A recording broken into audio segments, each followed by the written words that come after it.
de periodistas. Juan Becerra Costa, buenas tardes. Muy buenas tardes, Julio. Abrazo a ti, a Arturo, a Alberto y al auditorio. Gracias. Arturo Cano, buenas tardes.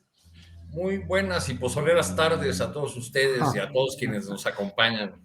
Órale. Alberto Camarada Alberto Nájar, ¿cómo le va? Camaradas, ¿cómo están todos? Gracias por la invitación, Julio, siempre. ¿Cómo están, Juan? Tú mismo, Julio, Arturo, y pues sí, con camaradas, para no andarnos por las ramas, pues sí, es uno de los temas por ahí. Y de una vez, aprovechando un segundito nada más, mi querido Arturo, Juan y Julio, la Secretaría de Agricultura ayer informó que está garantizado el abasto de maíz pozolero para estas fiestas patrias. Así es que todo simple no puede faltar. Órale, muy bien, Alberto, gracias. Arturo Cano, ¿qué pozole con qué sabor es el que más te gusta? ¿Cuál es el pozole que más te gusta? Pues el pozole verde, que es el rey de los pozoles, Julio. ¿El pozole verde? El pozole guerrerense, pues es el rey de los pozoles, ¿no? Que luego en algunos casos le ponen hasta una sardinita con aceite, ¿no?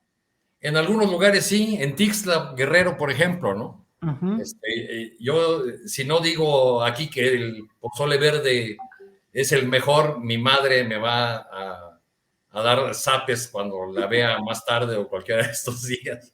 O no te va a dar pozole verde, que sería peor. O no va a dar pozole. O no te va a dar. Arturo, ¿qué platillo le ofrecerías a los visitantes a las fiestas patrias? Al presidente de Cuba, hay quienes dicen también que van a estar presentes miembros de las Fuerzas Armadas venezolanas. ¿Cómo ves todo esto? ¿Qué platillos? Algunos platillos muy irritantes, andan muy irritados, otros muy suavizantes. ¿Cómo ves este tema de la visita de tanto el presidente de Cuba como representaciones del resto del continente para la reunión del CELAC? ¿Qué opinas, Arturo? Decía un excelente cantante y comediante cubano, Virulo, que los cubanos solo tienen 3 papilas gustativas y que el día que él probó un mole poblano le salieron 17 al mismo tiempo. Es posible que al presidente de Cuba eso le pasara con un buen mole o con un chile en nogada, ¿no?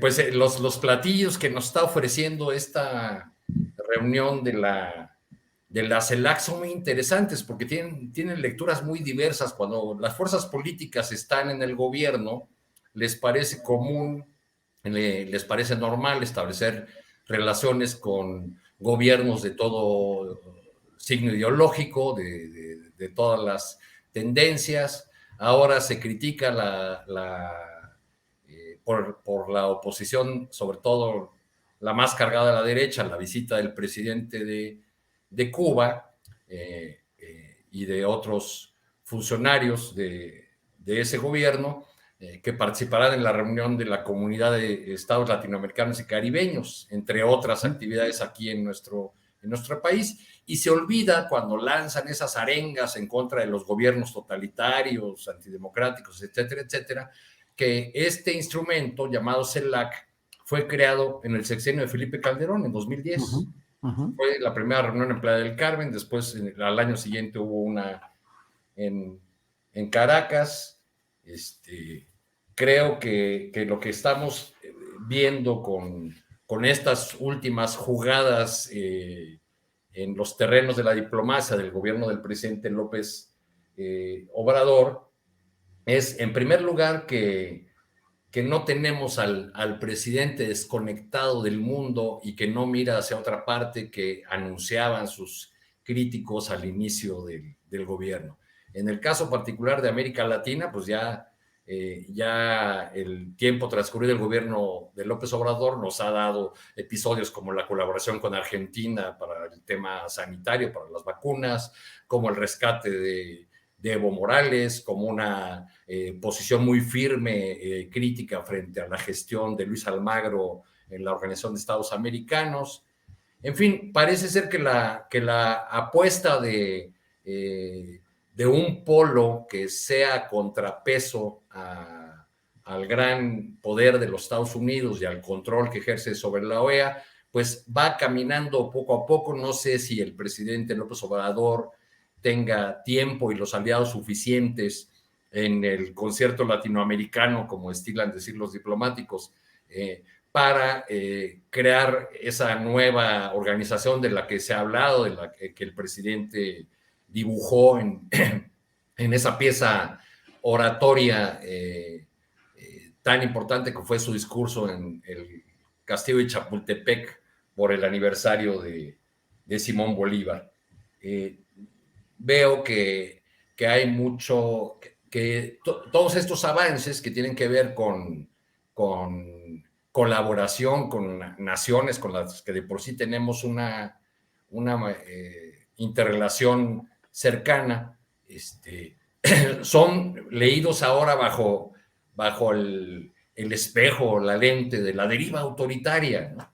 Y eso hace muchísimo ruido, pero porque cuando se ve la agenda de la CELAC, pues es una agenda de los temas comunes, los de salud, los de educación, ciencia, tecnología.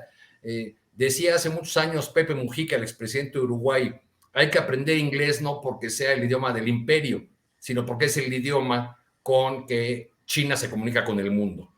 Y en ese sentido, entre los objetivos de CELAC ha sido ofrecer, que ha tenido la CELAC, ha sido ofrecer un frente común frente a China también. Bueno, ahí bien lo dejo, porque son temas que nos llevarían a un montón de cosas, ¿no? Claro, gracias, Arturo Cano. Juan Becerra Costa, ¿cómo ves este tema de los visitantes extranjeros, particularmente el presidente de Cuba y la reunión de la CELAC? Pues lo más destacado es precisamente esta reunión. Querido Julio, lo demás puede ser como anecdótico, ¿no? Obvio que se están quejando que por qué el presidente de Cuba viene a los festejos patrios de la independencia cuando dicen que él es un dictador. Bueno, ya pues, la letanía ya nos la conocemos, ¿no? Las clases de historia como la de Cuadri, ¿no? Que no entendió el golpe de Estado en Chile. Pues deberíamos recordarles nada más que México tiene relaciones diplomáticas con Cuba y con otras naciones. Te digo, lo destacado de esta reunión en la que se buscan encontrar consensos sobre la creación de un organismo que pudiera sustituir a la OEA. ¿Por qué? Pues acusar siempre de ser un instrumento de los Estados Unidos, un instrumento político que ha fortalecido la unipolaridad norteamericana, que ayuda al Pentágono a intervenir, a imponer, a derrocar, a invadir, a sancionar a todos los países que considera incompatibles con lo que llaman un concepto de libertad americana. Y desde su creación la OEA pues, ha servido como lacaya de la política intervencionista de los Estados Unidos en el continente, promoviendo justamente el americanismo y la tesis del destino manifiesto. Entonces, nada más, Julio, rápido, no olvidar por qué habríamos de sustituir a la OEA, entre otros, entre muchos más, está la expulsión de Cuba en 1962, o sea, la invasión a la República Dominicana en 65, el papel que tuvo con el conflicto, no sé si te acuerdas, en las Malvinas, que no emprendió las acciones de solidaridad que estaban establecidas en los acuerdos del Tratado Interamericano de Asistencia Recíproca, el TIAR. Y bueno, por supuesto, el intervencionismo de la OEA en el golpe de Estado del 19 en Bolivia, clave para que se iniciara ahí una desestabilización política y social que fue promovida y que fue financiada por Carlos Mesa, por Luis Fernando Camacho y otros personajes de derecha. Y aquí hay que recordar también que el Centro Estratégico Latinoamericano de Geopolítica y el periódico, el Washington Post, desmintieron todo el entramado que había sugerido la OEA, las declaraciones, evidenciaron su postura intervencionista, porque jamás presentaron pruebas que fueran corroborables sobre lo que llamaban un fraude electoral en Bolivia, que pues fue falso. Y sus informes tuvieron además un carácter de lo más parcial, político y no técnico. Entonces, pues la OEA cada vez hace más patente su verdadera función al servicio de los norteamericanos.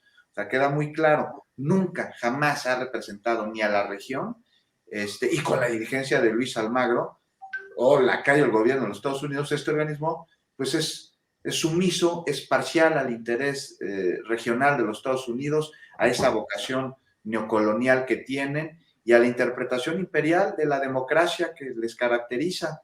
Ahora, bajo el marco de las celebraciones de las fiestas patrias aquí en México, se prepara, fíjate las fechas, una propuesta para Estados Unidos y para Canadá a fin de sustituir la injerencia de la OEA por un organismo regional que sea solidario. Lo que representa es muy simbólico. A mí me parece que es un grito de independencia de la patria grande. Pero ahora el reto será, pues, de darle viabilidad a este organismo propuesto, que en verdad no sea lacayo de nadie, que responda a las necesidades pues, que no hace la OEA, que son de mediación, de procuración de derechos humanos. Y surgen dudas, Julio, sin duda. ¿Quién estaría a la cabeza? ¿De dónde se obtendrían los fondos? ¿Dónde estaría su sede? Ya veremos. Bien, Juan Becerra Costa, muchas gracias. Alberto Nájar, ¿te genera algún tipo de, no sé, de reacción adversa el ver que el presidente de Cuba esté, como se ha anunciado, en el desfile militar de mañana y que pronuncie un discurso, como se ha dicho que lo han hecho otros presidentes? Te lo pregunto más que la reacción adversa en ti. ¿Qué piensas respecto a quienes sí mantienen unas reacciones adversas en el sentido de que esto pudiese casi como contaminar a las Fuerzas Armadas mexicanas de el pensamiento o la acción, en este caso, del presidente de Cuba? ¿Qué opinas, Alberto?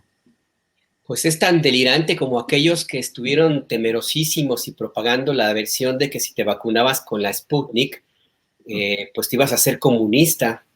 Pues eso corresponde a algo realmente trasnochadísimo, como si la pura presencia de este presidente Díaz-Canel en México ya nos empezara a transformar como por unas ondas extrasensoriales, como en película de Hollywood, de esas que te mandan rayos, o la película esta famosa de Monster Inc., ¿recuerdan, no? Que cuando llega esta chiquita y que te empiezan todos los monstruos a decir que con un rayo láser me levantó y levitó, pues yo creo que ahí seguramente estarán pensando en lo mismo, que la pura presencia del presidente de Cuba ya va a convertir a Palacio Nacional en una sede ya alterna del comunismo, de todos los confines que lleguen del mundo. A mí me parece que es perder mucho el tiempo, es como una posición ideológica que tiene ya mucho tiempo ahí presente, que había estado metida en su agujero, en donde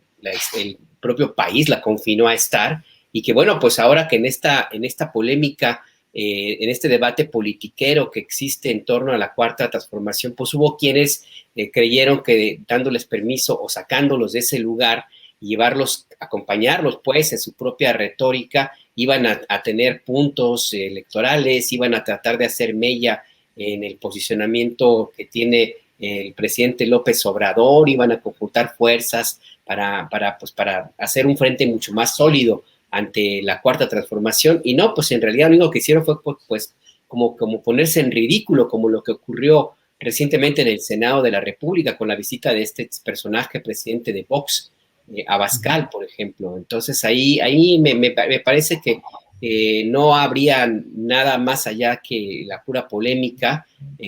Tampoco veo que haya más un crecimiento importante en términos de las personas que se convenzan de que efectivamente México ya se encamina hacia el comunismo, que vamos a tener que comer todos tostones y arroz con frijoles y todos los platillos cubanos que ustedes quieran, y que la bandera cubana va a ondear en el Zócalo. En fin, yo no me siento incómodo, por supuesto. Creo que estas posiciones de quienes están en esta idea de crear esta especie, pues han estado ahí siempre. Me preocuparía que hubiera otros sectores que se extendieran en esta posición, pero no lo veo hasta ahora, y tampoco lo veo ni siquiera entre los empresarios que en algún otro momento, de dientes para afuera, han estado planteando la advertencia de que el país se enfila hacia convertirse en una Venezuela, y por el otro lado pues siguen haciendo negocios con Cuba, por ejemplo. En fin, que yo veo esto como algo, el escándalo de esta semana, y yo me apuntaría más a revisar un poco más lo que implica la visita de estos mandatarios y de la cumbre misma de la CELAC. Yo coincido con lo que dijeron Arturo y Juan, y yo solamente añadiría un elemento que también es importante de tomar en cuenta. El organizador, el que está invitando, pues, el anfitrión, que se llama Marcelo Ebrard, y el posicionamiento que esta cumbre, en el sentido ya por el suyo propio, por haberse organizado y que se va a llevar a cabo, y que el presidente López Obrador la respalda, y todo lo que implica alrededor del debate que ha habido, pues le genera puntos en esta carrera por la candidatura presidencial de 2023-2024. Así es que pues, ahí me parece que eso también tendría que ponerse en el análisis, Julio. Gracias, Alberto Nájar. Arturo Cano, la organización Sí por México, que aglutina a los partidos Acción Nacional, el PRI y lo que queda del PRD, más organismos empresariales, y que tiene a Claudio X González como su eje y motor, ha hecho del conocimiento público hoy un llamado a no participar en el revocatorio que pretende polarizar y dividir a México. Dos preguntas que te hago, Arturo. ¿Qué opinas de este llamado a no participar en el revocatorio de los opositores al presidente López Obrador?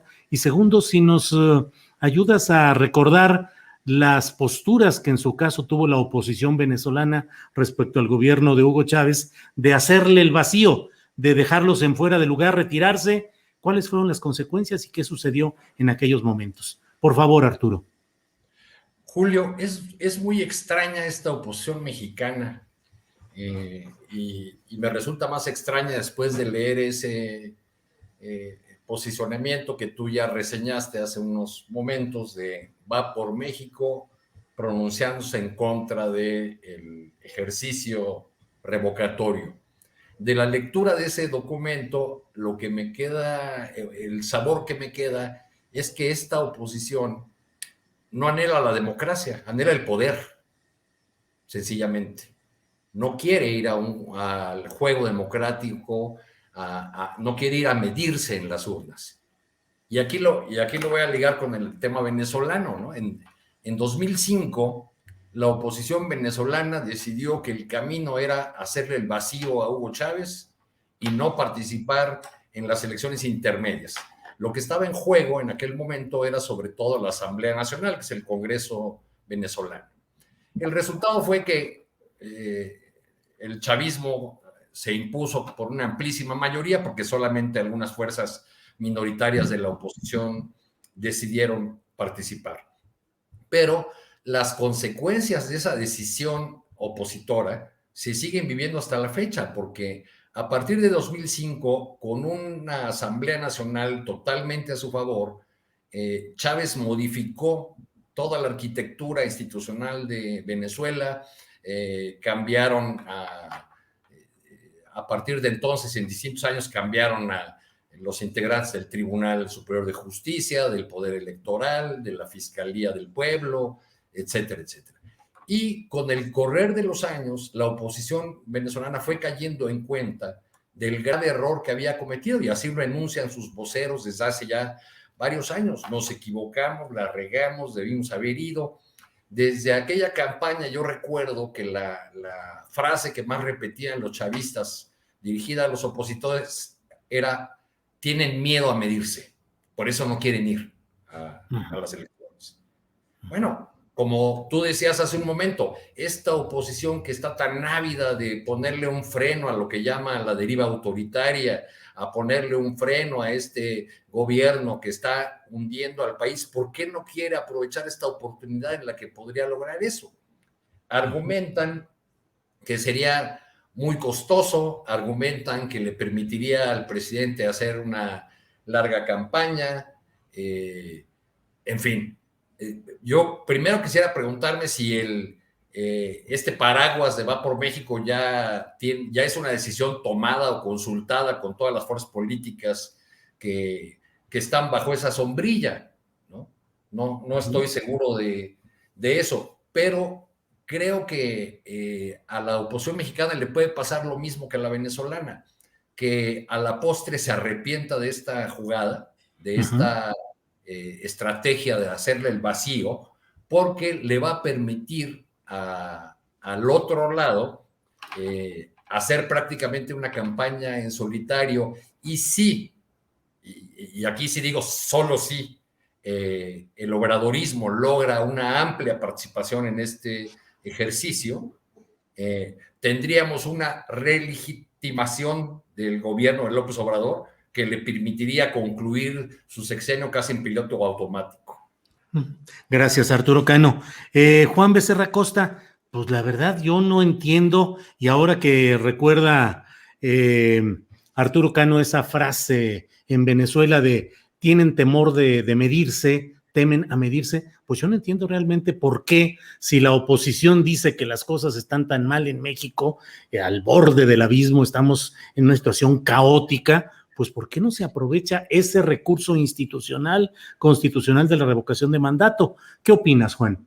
Pues que ese caos al que se refiere la oposición representa un sector de la población muy reducido, Julio, los que se veían beneficiados por los gobiernos anteriores, que de ninguna manera es la totalidad de la población en México, que ahora se ve beneficiada con programas sociales, con el resultado de la gran recaudación fiscal que está habiendo, con una jornada de vacunación. Ese caos es de una minoría. Y no es de extrañarnos, Julio, esta postura antidemocrática que viene pues respaldada por uno de los grandes agresores a la democracia en México, desde su espurio gobierno, ¿no? O sea, Felipe Calderón llegó al poder a través del fraude, pero ¿qué argumentan él y sí por México? ¿Qué les parece? Y vamos a ver cuáles son sus argumentos, porque presentan unos. Que provocaría mayor polarización, pusieron ahí en su publicación. Sí. Me parece que confunde ejercicio de participación democrática y voluntad popular con polarización. Y justo por eso Calderón de democracia no entiende, no sabe qué es el diálogo entre las partes, no la coincidencia de ideas, no la sumisión a ellas, sino el contraste civilizado con un fin común que es el bien de la nación. O sea, polarización son las que crean sus mentiras y sus tergiversaciones. También argumentan que no garantizaría un cambio real, pues una eventual reemplazante vendría del mismo grupo que AMLO. Bueno, de veras, aquí también vemos la inercia de sus prácticas con las que saquean al país. O sea, en caso de que la consulta no favoreciera al presidente, estaríamos hablando de un cambio radical en la historia del país. Esto no lo ven. O sea, sería la primera vez que un presidente renuncie por mandato popular. Y aquí hay que añadir que a través de un mecanismo propuesto por él mismo. También dicen que es un gasto innecesario. Bueno, pues claro, a ellos les gusta gastar en casas, en viajes, en vuelos privados, en guaruras. O sea, para ellos la democracia es algo superfluo, la voluntad popular innecesaria. ¿Para qué gastar en ello? Dicen. Y finalmente argumentan que daría al presidente la posibilidad de hacer campaña electoral durante 7 meses. Yo les pregunté, ¿elecciones? ¿Campaña electoral? ¿En serio? ¿Eso están señalando? O sea, ¿qué les precisamos saber lo verdaderamente, lo que les asusta, lo que temen? O sea, ¿de qué tienen miedo? Y como buenos... Además, Juan, ¿por qué les preocuparían otros 7 meses si dicen que siempre está en campaña el presidente, ¿no? Por eso no entiendo muy bien cuáles son sus posicionamientos. Pero bueno, Arturo, como buenos hipócritas, voxeros de closet que son, pues no dicen, o sea, saben que la consulta de revocación de mandato representa un triunfo para el presidente de una manera u otra. Ya sea que lo gane o que se dé el improbable o casi imposible escenario de que lo pierda. O sea, si lo pierde, como dije, será el primer presidente de México en renunciar por mandato popular a través de un ejercicio democrático propuesto por él. O sea, ¿qué más pasa a la historia quieren que esto? Y vaya que al presidente le interesa pasar a la historia. Marcaría un antes y un después en nuestro país. Seríamos verdaderamente democráticos, o sea, no hay más. Y si gana, como sería lo esperado, pues consolida a través de su popularidad el rumbo que marca, a través de su administración, la dirección del país. Pero el resultado de la consulta popular, el que sea, el presidente sale ganando. Juan Becerra Costa, gracias. Alberto Nájar, ¿qué opinas sobre este tema? Finalmente, híjole, casi podría uno decir, oigan, señores opositores, no nos priven de la oportunidad de un ejercicio de democracia participativa en el que se podría dar ese caso histórico, como dice Juan Becerra Costa, de que por voluntad popular se deponga a un presidente que fuese tan malo, tan pésimo como esos opositores están diciendo, pero renuncian a esa posibilidad. ¿Qué opinas, Alberto? Pues mira, para mí queda claro que tienen, queda claro de qué se trata esta oposición tan extraña, como bien comentaba Arturo, porque hasta el año pasado todavía estaban deseosos en que llegara el 2022 para hacer este referéndum.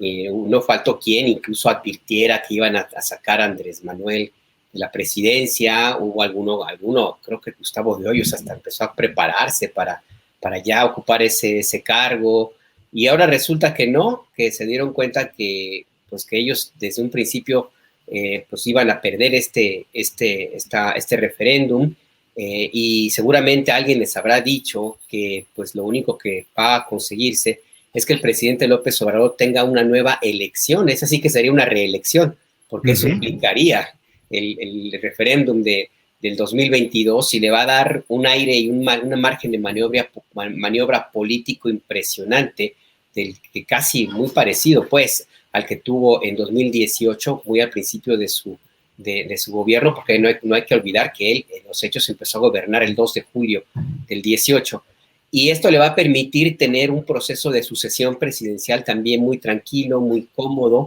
y va a obligar a la oposición a tomar otro tipo de medidas como para no desaparecer, en el caso de partidos como el PRD, por ejemplo, del escenario electoral, porque si ahora mismo con estos 3 años de un golpeteo político diario, a veces mucho más estridente y más ofensivo un día que otro, el presidente López Obrador mantiene un respaldo popular importante. Hay algunos como Vitovsky que le dan 62.7% de respaldo de los electores. Pues no quiero pensar, bueno, más bien sí me gustaría ver cuáles van a ser los números que habría después del 2022 y cuál va a ser la reacción que puede llegar a tener esta oposición, que hasta ahora todo lo que ha intentado, todo le ha resultado fallido. Y bueno, pues habrá que ver, esperar a ver qué es lo que va a pasar, hasta dónde el presidente va a utilizar esta fuerza. Me preocuparía que se malinterpretara por parte de los colaboradores del presidente y también de la Cuarta Transformación para que se engolosinaran en algo que eventualmente pudiera hacer olvidar los compromisos por los cuales fueron electos, y que no se hiciera un ejercicio de autocrítica que yo creo que hace falta, que tendría que hacerse en el gobierno del presidente López Obrador y también en la 4T en general, porque eso creo yo que fortalecería muchísimo todavía más a este proyecto. El resultado es previsible, como bien mencionaban mis compañeros, sea cual sea el resultado, el presidente va a salir fortalecido y pues habrá que ver para qué se va a utilizar este gran poder que va a tener el presidente López Obrador en 2022, y también hay que ver hasta dónde y cuál va a ser el destino de personajes como este sujeto Felipe Calderón Hinojosa, que dice que este ejercicio va a provocar más polarización. Me parece el colmo del cinismo de un personaje que fue el que inició esta profunda división social en México, el que patrocinó y estuvo de acuerdo en ese lema de que Andrés Manuel era un peligro para México, y el que desató una guerra insensata que ha empañado en sangre a México. Yo creo que Felipe Calderón tendrá que hacer una revisión también muy autocrítica, si es capaz de saber lo que es eso, y revisar las consecuencias de su tosudez, de ese berrinche, ese capricho de un personaje como él, de legitimarse a costa de la vida de cientos de miles de personas, Julio. Gracias, Alberto Nájar. Pues fíjate que qué curiosos son las reacciones. Frena en su cuenta, Frena Oficial, pues ya está señalando aquí, dice, Frena no los entiende. Es sospechoso que los mismos penitentes que promovieron el voto en junio 6 contra AMLO con este INE, ahora digan no a la revocación de mandato, que siga AMLO, le ponen ahí, AMLAUT, por 3 años más. Dicen que el mismo INE les va a hacer trampa y ponen uno de esos GIFs o imágenes en la cual alguien está así diciendo que alguien me explique, con las manos extendidas al frente y las palmas hacia arriba. Y en otro tuit inmediato dicen, AMLO gana terreno, surge organización, ahora no por México. Gritan no a revocar el mandato de AMLAUT, gritan no a la democracia directa, gritan no a la democracia participativa, gritan no a la participación ciudadana, gritan no a la ley federal de revocación de mandato. Pues pleitos internos y de todo lo que está generándose, y ahí está Frena en pie de lucha ya como el último reducto de esta oposición de casitas de campaña voladoras, y bueno, pues ahí está el tamaño de lo que está sucediendo.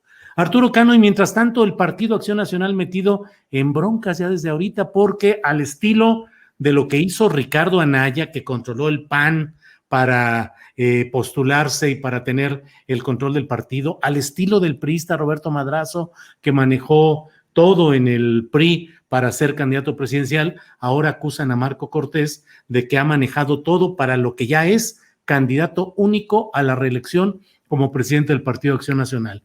¿Cómo ves los sangoloteos en los que anda metido el PAN, Arturo Cano? Pues ya se les hizo costumbre a los panistas el canibalismo y las traiciones unos a otros, ¿no? Porque de lo mismo que señalan ahora a Marco Cortés, señalaron antes a Ricardo Anaya, ¿no? Lo que estamos viendo, creo yo, es el resultado de esa larga transición del PAN, que de un partido de militantes abnegados que enfrentaban el autoritarismo priista, de ideólogos con buenas credenciales académicas y con cierta decencia política afincada en las ideas de la democracia cristiana, dieron paso primero a aquellos que conocimos como los bárbaros del norte, es decir, a los empresarios que llegaron ahí a apoderarse de las candidaturas y luego del partido, y en una tercera fase, esos empresarios que fueron saliendo generacionalmente o yéndose a otros cargos, fueron dando paso a una nueva casta de panistas, yo diría que la de los operadores electorales, ¿no? Jóvenes, muchos de ellos comenzaron muy jovencitos en las filas de Acción Nacional, más atraídos por la posibilidad de obtener dinero y poder con rapidez que por una formación que les viniese de familia o por convicciones profundas nacidas de una militancia esforzada. Así nos han dado un montón de gobernantes en Guanajuato, por ejemplo, ¿no? Con personajes de ese perfil. Cuando Anaya fue derrotado, Marco Cortés rápidamente se deslindó de él y lo acusó de haber matado la democracia en el partido y de haber excluido a muchos, ¿no? Le creemos a ese Marco Cortés o al que se toma una foto en estos días con quienes lo acompañan en el esfuerzo por reelegirse como presidente del partido. Se toma una foto en la que aparece Antonio Rangel, que es un amigo de la infancia de Ricardo Anaya, ¿no? Uno de los personajes más cercanos a Ricardo Anaya. De veras no estamos leyendo el mensaje que le mandan al PRI de que ahí sigue mandando Ricardo Anaya. Creo que esa es la clave de ese partido y que por desgracia para la historia de Acción Nacional, me parece que esta dirección extraviada ideológicamente ha llevado al PAN a estar más cerca de la mortaja de Jan González que de los santos óleos de Gómez Morín. Ay, Arturo. Gracias, Arturo Cano. Juan Becerra Costa, los aspirantes a competir con Marco Cortés fueron Gerardo Priego y Adriana Dávila. Ambos han hecho declaraciones y señalamientos muy duros contra Marco Cortés y contra el proceso que se organizó y que dicen que estuvo al servicio de esas aspiraciones específicas de Marco Cortés. Gerardo Priego, tabasqueño, Adriana Dávila, tlaxcalteca, pero Gerardo Priego dijo: este proceso ha sido un encuentro de frente con la alarmante realidad que vive hoy nuestra institución, que ha estado plagada de todo aquello que combatimos por décadas. Es, por decirlo menos, una vergüenza. ¿Cómo ves lo que está pasando en el PAN, Juan Becerra Costa? No, pues coincido en que es una vergüenza, le faltó decir que él forma parte de ella. Mira, Julio, en su tumba debe estarse revolcando Manuel Gómez Morín al ver lo que sucede con el partido que fundó mañana hace 82 años, porque fue fundado el 16 de septiembre de 1939. Es un partido secuestrado por una bola de bandidos que hoy están más preocupados en una elección interna que en la deriva absoluta en la que se encuentra el partido ante la falta de proyecto. El PAN, partido de oposición durante décadas, el primero en sacar al PRI de los Pinos, nos tomó el pelo a todos. Realmente se votó para sacar al PRI de los Pinos, no necesariamente por el PAN. Es una organización hoy política que se alía con ese mismo PRI y luego con el PRD, o lo que queda del PRD, en una asociación casi podríamos decir delictuosa, que en lugar de hacer oposición seria y de hacer contrapesos reales, de abonar a la discusión democrática, de generar mayor transparencia, pues torpedea cualquier proyecto del gobierno sin ni siquiera analizarlo, solo porque es de la administración actual, y poco o nada abona la vida política del país. En su elección interna, pues me parece, por lo que he visto, que la balanza pues ya está totalmente inclinada al lado de Marco Cortés. Seguramente se va a reelegir como presidente del PAN, y Cecilia Patrón Laviada va a ser la secretaria general. Y bueno, con la continuidad de Cortés al frente del partido, se le da continuidad a lo que hemos visto que sucede durante los últimos años y que se refleja justo en este proceso interno tan criticado. Ahí se ve, Julio, por lo que marca la información, pues las mañas, las viejas mañas, y con ellas las faltas de condiciones democráticas. Y, por ejemplo, el resultado de esto está la renuncia de uno de los aspirantes, ¿no? El gobernador de Querétaro, de Domínguez Servién. Él se hizo un lado por falta de condiciones, y cómo no, si Marco Cortés estuvo involucrado en la designación de los integrantes de la Comisión Organizadora Nacional de la Elección del Comité del Partido. Entonces no es de nadie desconocido que la fórmula de Cortés Patrón Laviada pues va a estar ahí apadrinada, va a estar favorecida por un padrón que está controlado por caciques locales que lo apoyan, y también por los comités estatales. O sea, todo está ahí ya casi cerrado. Y todo esto en medio de una crisis interna en el PAN de enormes rivalidades, incluso hay rivalidades ideológicas, no solo políticas, con una militancia que se sigue sacudiendo el desastroso asunto de la reunión con Vox, y que cada vez menos confía en sus mismos correligionarios, en sus mismos compañeros de partido. Y darte cuenta que también la confianza en la sociedad, ya deja tú por el PAN, por los partidos políticos, es nula. O sea, que hay un dato, más del 50% de la población, según la encuesta nacional de cultura cívica, está de acuerdo en que los partidos políticos no sirven para nada. Y de ellos, hoy, el PAN es el más desprestigiado, incluso dentro de sus mismos simpatizantes. Así que quien quede al frente del partido va a tener que hacer la labor, que parece imposible, de lograr que el PAN sea visto como una opción seria. ¿No? Pues, ¿de dónde? ¿De dónde? Juan Becerra Costa, gracias. Alberto Nájar, pues vaya, es decir, no es más que una lectura de la realidad.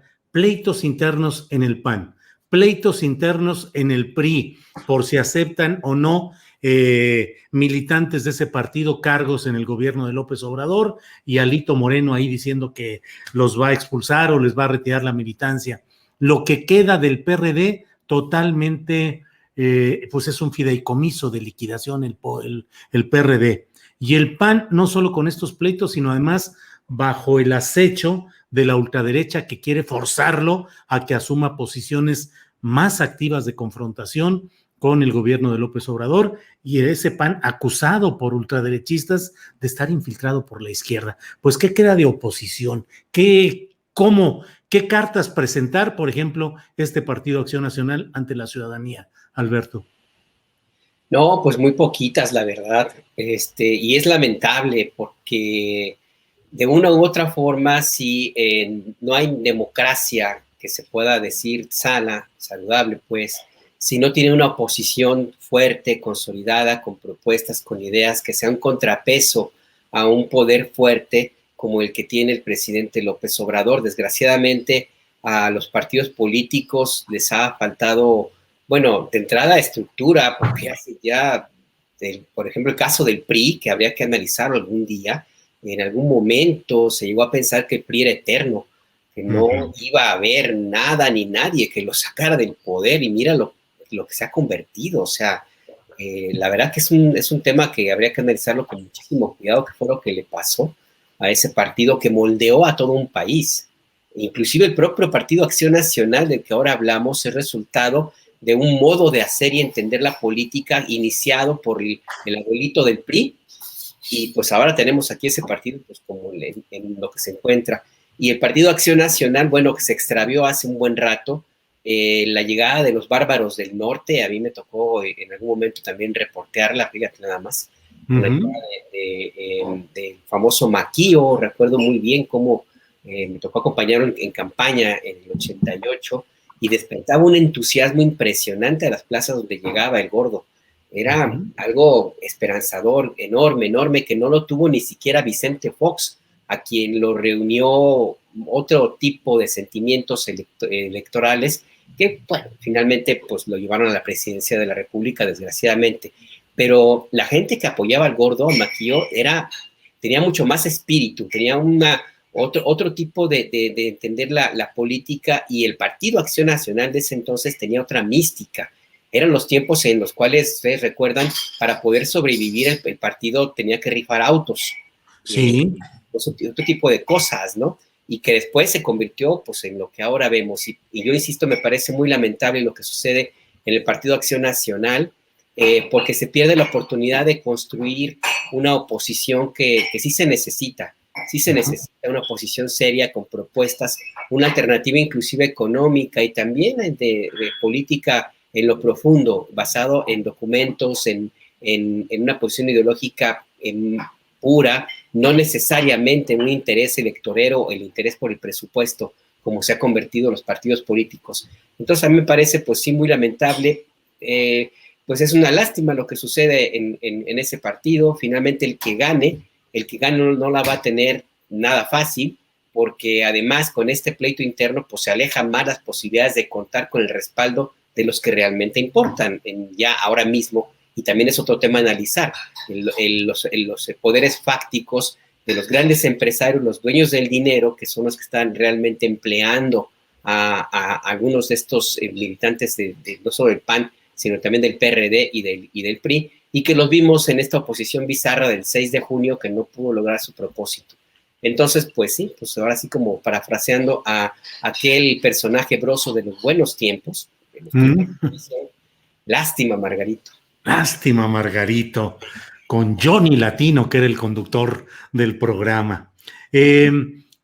Arturo Cano, hoy en la jornada vienen dos cartones que me parece que le dan pues, el contexto a lo que está sucediendo. Por un lado, Gonzalo Rocha publica un cartón que dice desbandada y está Alito Moreno en un barco ya hundiéndose que dice PRI y está como todo un mariscal, un comandante de esa embarcación diciendo estás expulsado, Quirino. Y Quirino va en una lanchita ya con sus remos hacia España. Y por otra parte, en el mismo diario La Jornada está publicada una caricatura de Hernández que se titula Ah, bueno. Y entonces está el presidente de la República, López Obrador, en su atril de la mañanera y dice, invitar a prianistas no es para desarticular a la oposición, es solo para desprestigiar a la 4T. ¿Cómo ves este tema? Porque bueno, estamos hablando de la oposición que anda naufragando y luego López Obrador les quita algunos de sus cuadros y les mete ruido, pero en el fondo, ¿qué ves más, Arturo Cano? ¿Algo que dañará a la propia 4T o que va a dañar a esa coalición opositora? Yo no sé si lo de Quirino o lo de Antonio Chavarría dañe más a la 4T, porque ya la lista de personajes con antecedentes, digamos, de colaboración, para decirlo suavemente, con sexenios anteriores, incluso en posiciones importantes, pues es una lista muy larga en el seno de la 4T. Entonces, con esa lectura, estos nombramientos podrían ser parte del comportamiento pragmático de Andrés Manuel López Obrador, que ha tenido como candidato y ahora como presidente. Desde el lado de un sector del obradorismo que suele ser muy crítico de la pureza de las convicciones o de la limpieza de los antecedentes de quienes se incorporan al gobierno, pues ya ya como van a justificar este nombramiento del presidente, optaron por decir que es una jugada magistral de ajedrez del presidente para dividir a la oposición, ¿no? No sé cuál podría ser realmente el papel o el peso político dentro del PRI de un personaje como Quirino Ordaz, que a mí me parece que es marginal dentro del PRI, pero sí resulta un mensaje muy poderoso hacia otros políticos en activo, hacia otros gobernadores que saldrán en los próximos meses o años del poder, pues esta posibilidad de seguir viviendo dentro del presupuesto, así sea con la 4T, y sobre todo si se tratara de un cargo de la importancia del que le van a dar al gobernador de Sinaloa, esa embajada muy apreciada. Algún día hablábamos aquí del circuito Baigón y el circuito L'Oreal de las embajadas, pues Madrid es una de las primerísimas en el circuito L'Oreal, ¿no? Claro, claro. Así es, Arturo Cano, gracias. Juan Becerra Costa, esas invitaciones a políticos de partidos distintos a Morena, en el caso específico el sinaloense Quirino Ordaz y el nayarita Antonio Echevarría, ¿lo consideras como una jugada política valiosa para desmadrar, dijo Jesús Zambrano, que era para desmadrar a la oposición?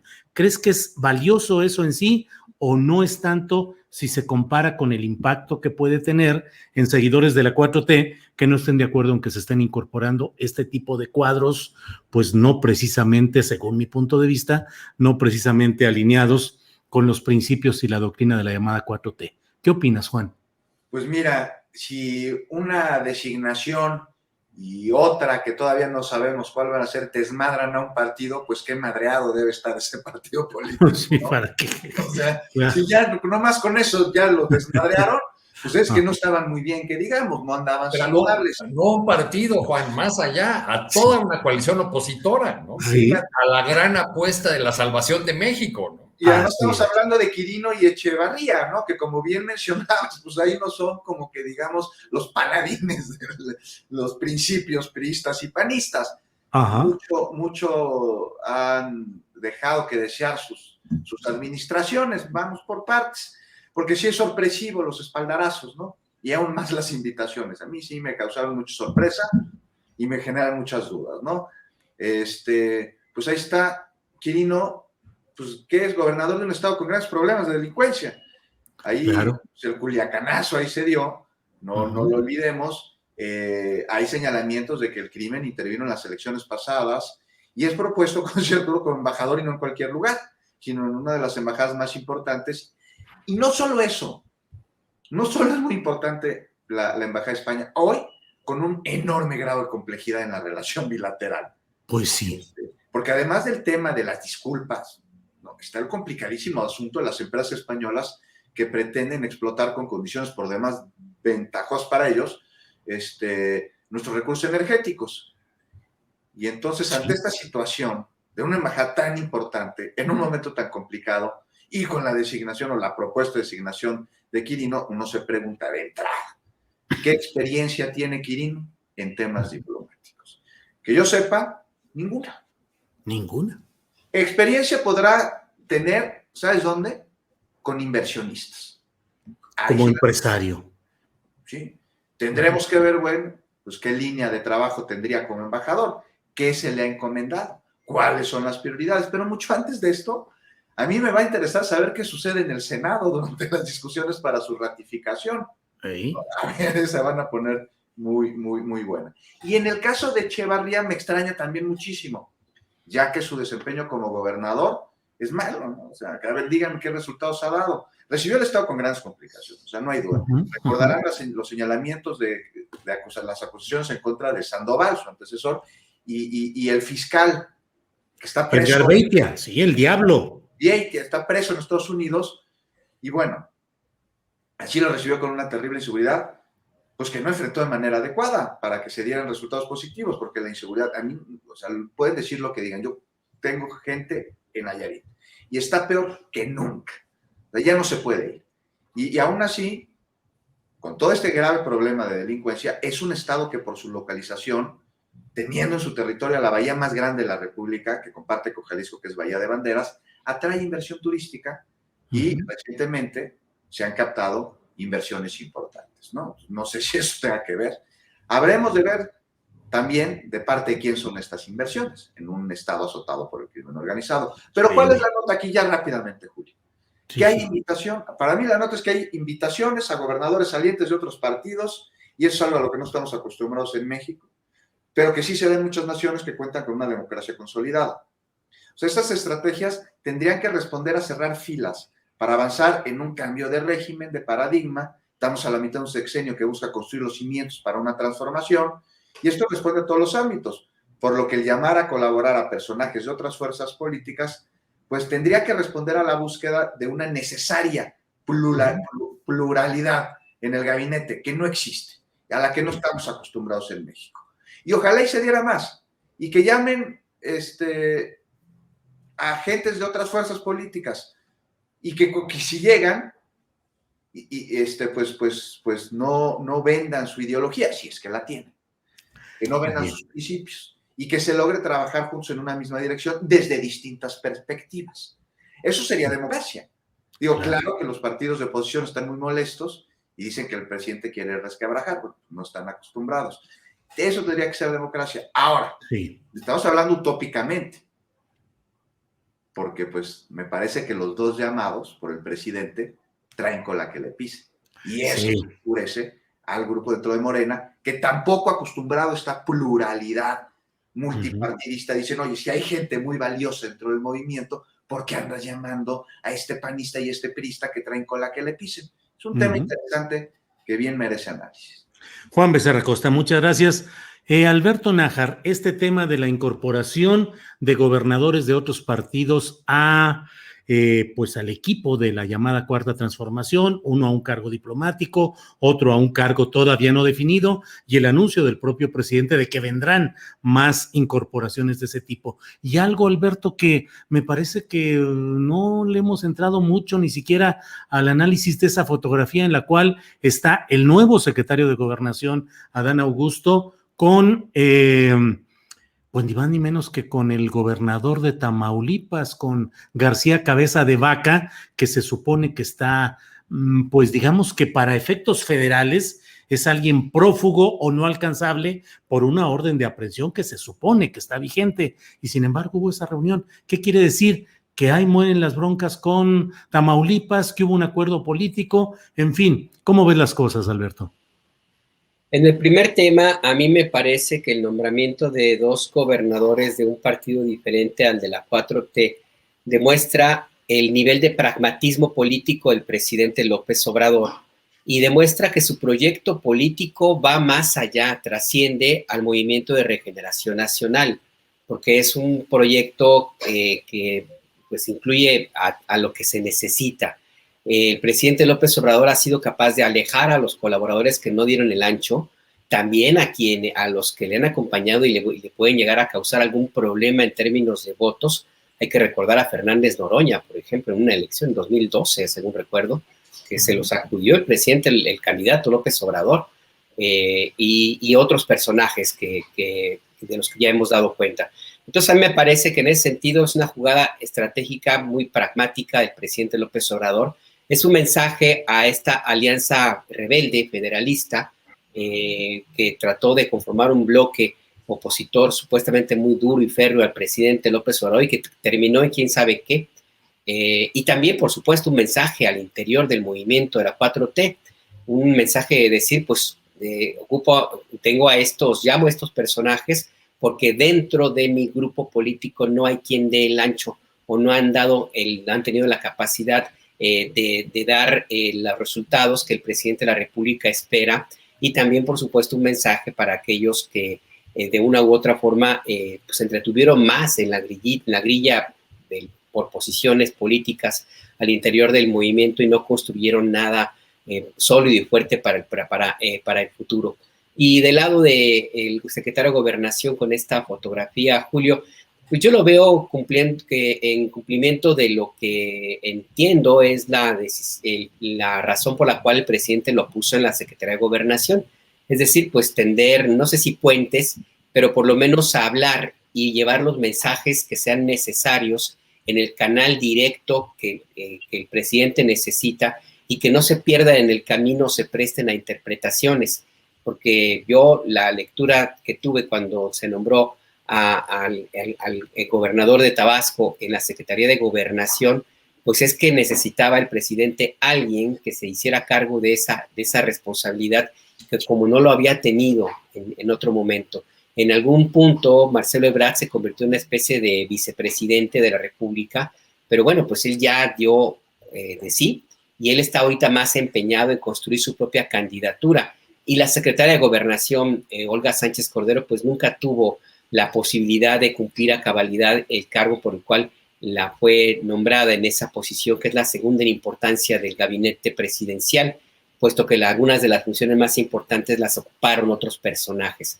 Entonces yo veo ahí también, en esta fotografía, también un síntoma, una evidencia del pragmatismo político y una muestra de los años que vienen en el gobierno del presidente López Obrador, donde ya el ensayo y error ya se hizo, donde los que dieron el ancho se van a quedar, ahora sí que los que no pudieron, pues se van a tener que hacer a un lado, y se empieza a consolidar ya un proyecto de cierre que eventualmente, ojo, también hay que tenerlo ahí en cuenta, y con esto cierro, Julio, esto también trasciende a 2024.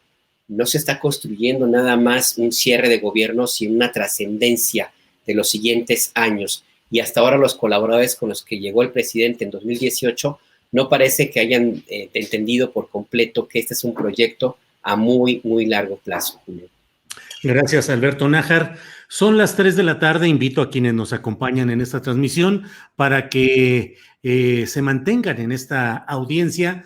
Enseguida vamos a hablar con Ruth Salazar. Ella es reportera en Global Media en San Luis Potosí y nos va a dar la información actualizada sobre el secuestro que hubo ayer de 22 personas en Matehuala, San Luis Potosí. Ya fueron localizadas, pero toda la actualización de esta información la tendremos después de esta mesa de periodismo. Y luego Adriana Buentello y un servidor platicaremos sobre la información más reciente, la analizaremos, la comentaremos y compartiremos con usted esta información. Bueno, pues estamos ya en esta etapa que luego decimos que son como los postrecitos.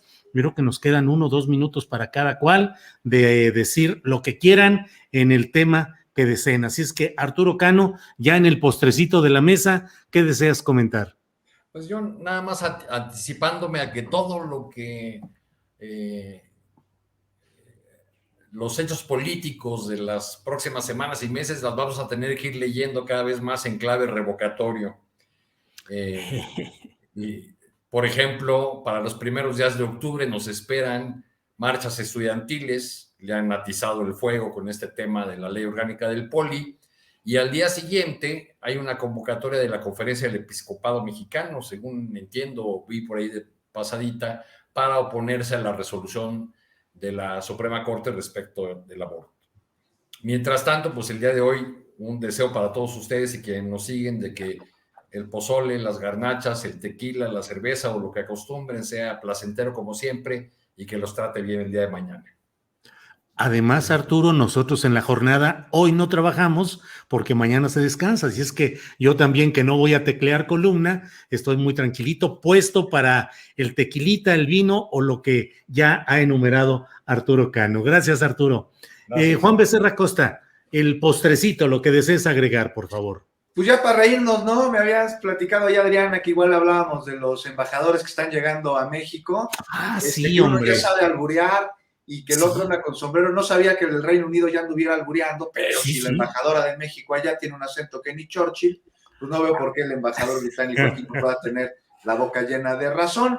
Y te digo, ya vi muy al norteamericano en aquel estilo que tenía Landó, que nada más se le sabía ver porque estaba comiendo muéganos, o sea, hay una pitoria, unos taquitos, y veo que se está haciendo una modita de embajadores influencers. No sé, tal vez responde a la actualidad, sea parte de un dinamismo para la diplomacia, y pues estaría bien mientras no se centre en ello, ¿no? Y se dejen los temas de agenda bilateral reales de manera prioritaria, pues que disfruten ambos su estadía en México. Sí, pues está lo de este embajador estadounidense con su sombrero tejano, así todo en todos los lugares, y el embajador de Reino Unido en México, que ahí compartió en Twitter la fotografía de un libro que le hicieron llegar y dijo que estaba encantado, que lo iba a leer porque eso le permitiría entender a México, que se llama algo así como cada que te veo palpito. Eso esa es. Y exacto. Mucha gente le dijo, pues siéntese a esperar cuánto tarda en entender estas cosas, porque no es tan fácil. Asumo que será rápido.